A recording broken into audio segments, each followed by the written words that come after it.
બનાસકાંઠા જિલ્લાના પાલનપુરમાંથી મહત્વના સમાચાર સામે આવી રહ્યા છે। પાલનપુરમાં ફૂડ વિભાગે રેડ કરીને શક્તિ મસાલાના સેમ્પલો લઈને મુદ્દામાલ જપ્ત કરી કાર્યવાહી કરી છે। બનાસકાંઠા જિલ્લામાં અખાદ્ય ચીજ વસ્તુઓનું વેચાણ થતું હોવાની ફરિયાદો ઉઠ્યા બાદ ઠેર ઠેર ફૂડ વિભાગ દ્વારા રેડ કરીને કાયદેસરની કાર્યવાહી કરવામાં આવી રહી છે।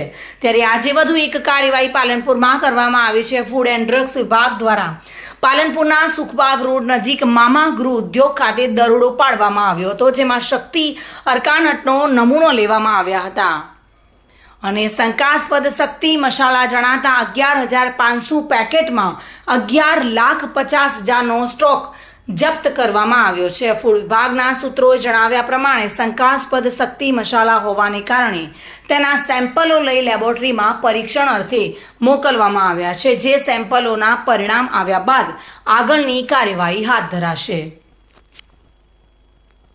કેમેરામેન જીતુ સોલંકી સાથે bureau report, today Gujarati news.